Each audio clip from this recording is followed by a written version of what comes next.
नमस्कार, भारत एक्सप्रेस देख रहे हैं आप। आपके साथ मैं हूं उज्जवल मिश्रा। पश्चिम बंगाल भाजपा नेता शुवेंदु अधिकारी ने एक बार फिर ममता बनर्जी की तृणमूल सरकार के खिलाफ आवाज उठाई है। राज्य में 6 अप्रैल को रामनवमी उत्सव मनाया जाएगा। भाजपा नेता ने बीते सप्ताह घोषणा की थी कि रामनवमी पर पूरे राज्य भर में आयोजित होने वाले 20,000 से ज्यादा आयोजनों में लगभग 1 करोड़ हिंदू हिस्सा लेंगे। 18 मार्च 2025 को उन्होंने ये भी कहा कि उत्सव को रोकने के किसी भी प्रयास का कड़ा विरोध किया जाएगा। शुवेंदु अधिकारी ने टीएमसी पर निशाना साधते हुए कहा कि अगर ममता बनर्जी सत्ता में रहीं तो राज्य में स्थिति बांग्लादेश जैसी हो जाएगी। उनके शासन के दिन अब गिने चुने रह गए हैं। हिंदू अब एक समुदाय के प्रति उनके खुलेआम तुष्टीकरण के प्रयासों को बर्दाश्त नहीं करेगा। उन्होंने ये तक कहा कि हिंदुस्तान में हिंदू राज करेंगे और पश्चिम बंगाल में हिंदुओं के लिए काम करने वाले राज्य लोग राज करेंगे। अगर सभी हिंदू एकजुट हो जाएं तो टीएमसी धूल चाटेगी।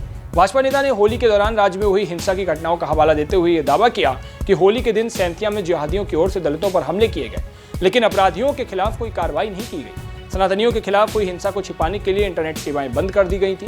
इस पर विधानसभा में चर्चा भी नहीं होने दी गई। हिंदुस्तान में हिंदू ही राज करेगा और जो हिंदू हित में काम करेगा वही अगला दिन बंगाल में राज करेगा। शुवेंदु अधिकारी ने विधानसभा अध्यक्ष विमान बनर्जी पर भी निशाना साधा। उन्होंने होली के दौरान राज्य में हुई हिंसा पर भाजपा के स्थगन प्रस्ताव पर सदन में चर्चा की अनुमति नहीं दी। अध्यक्ष ने भाजपा के शंकर घोष के प्रस्ताव पर पहले कुछ पैराग्राफ पढ़ने की अनुमति दी, लेकिन फिर कहा कि हिंदू और हिंदुत्व शब्द सहित कुछ अन्य संदर्भ और सामग्री सदन में चर्चा के लिए उचित नहीं थे। अधिकारी ने यह भी कहा कि हमें इस हिंदू विरोधी शासन की आवश्यकता नहीं है। हमें जानना चाहते हैं कि प्रशासन ने होली जैसे त्योहार के दौरान वास्तविक घटना को क्यों दबाया और चुप रहा। हमारे मुख्य सचेतक इस पर स्थगन प्रस्ताव पर चर्चा करनी चाहते थे, लेकिन ये हिंदू विरोधी सरकार नहीं चाहती कि सच्चाई सामने आए।